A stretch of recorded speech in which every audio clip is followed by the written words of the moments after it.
You know that person who goes completely quiet when something hurts them. Not cold, not angry, just gone. They're still in the room, still responding to texts, still showing up. But something behind their eyes pulled back, and if you're paying close attention, you can feel the distance like a change in air pressure. That person is you, and you've been doing it your whole life. And no, you're not cold, you're not emotionally unavailable, you're not broken, you're someone whose nervous system learned a very specific skill and got so good at it, the skill started running on autopilot. What's actually happening inside you is far more sophisticated than most people around you will ever realize, and by the end of this video, you're going to understand exactly why you do this, and what it's been protecting you from all along. There's a concept in the psychology called affect regulation, which is just a clinical way of saying the strategies your brain uses to manage emotional intensity when it spikes too high. Research out of Stanford's psychophysiology lab found that people who default to withdrawal as a regulation strategy often show significantly lower physiological arousal during conflict than people who engage directly. Meaning, when everything feels like it's on fire around them, their nervous system is actually quieting down. On the outside, it looks like shutdown. On the inside, it's more like a controlled descent.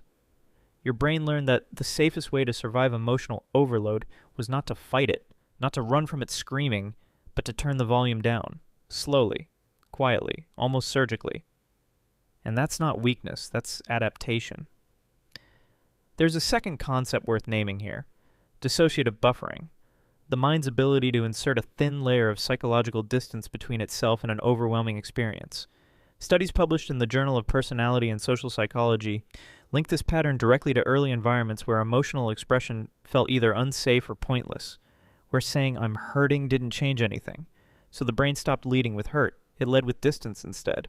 Number 1. You don't withdraw because you don't care. You withdraw because you care so much it physically overwhelms you. The observable behavior is this. The more something matters to you, the quieter you get about it. A stranger offends you and you can shake it off in an hour. Someone you love says the wrong thing at the wrong moment and you disappear for 3 days. People around you sometimes read that silence as indifference. It is the exact opposite. What's happening psychologically is what researchers call emotional flooding. When the limbic system registers a threat that feels too significant to process in real time, it triggers a temporary suppression response. The brain essentially says, this is too important to get wrong, so I'm going to pause until I can think clearly. The real-world version of this looks like you going very still at a dinner table while everyone else raises their voices. You're not checked out. You are concentrating. But here's where it gets interesting. Number 2, you have an almost uncanny ability to sense when something is off. Before anyone says a word, you walk into a room and you feel the tension before it has a name. You notice the micropause before someone answers, the slight change in someone's tone on the phone. Psychologists call this hypervigilant social scanning, a heightened sensitivity to environmental and interpersonal cues, typically developed in childhood as a way of staying ahead of unpredictable emotional situations. You learn to read the weather before the storm arrived, and now you can't turn it off.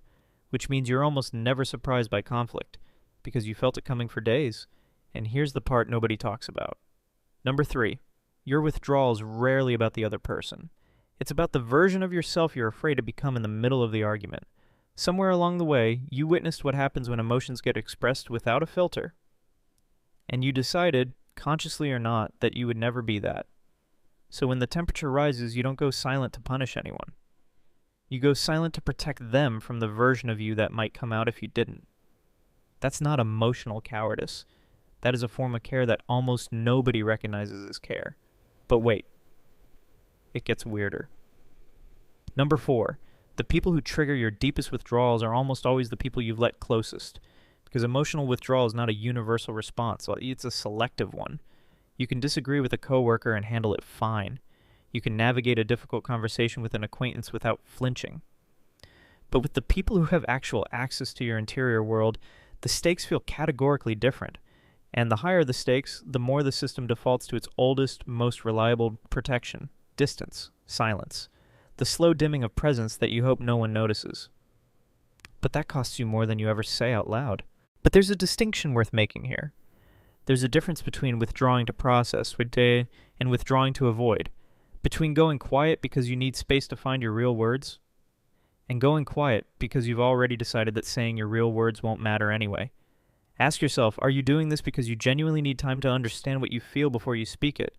or because some part of you gave up on being understood a long time ago. One is emotional intelligence. The other is a grief that's been disguised as a preference. Neither version makes you bad, but only one of them moves you forward. This didn't start recently. It started when you were the kid who figured out that the room got calmer when you did. Maybe the adults around you were unpredictable. Not necessarily cruel, but volatile enough that your stillness became a kind of atmospheric control.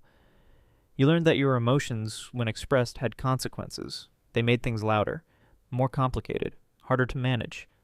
So you began editing yourself in real time, swallowing the sentence before it left your mouth, smoothing your face in the mirror of other people's reactions.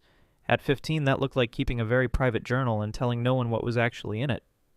At 25, it looks like being the most emotionally reliable person in every room, and the most emotionally unreachable, same root, different expression. But here's what's also true.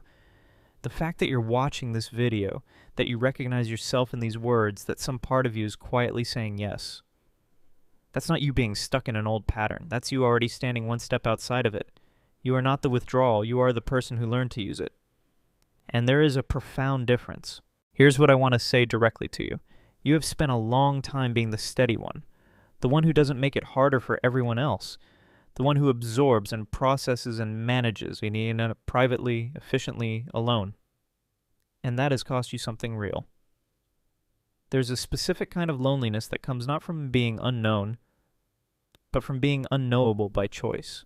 From standing behind glass at your own life, watching people try to reach you and feeling both grateful and devastated that they can't quite get through. You didn't build that glass to keep people out. You built it to keep yourself together. And for a long time, it worked. But glass that was meant to protect you can start to look from the inside like a prison. You are not too much. You never were. You were just too much for the specific rooms you were placed in before you had any say in the matter. The right people, the ones who stay, they don't need you to be less. They just need you to let them see the cost of the quiet. In the next video, we're going inside something that lives right underneath this.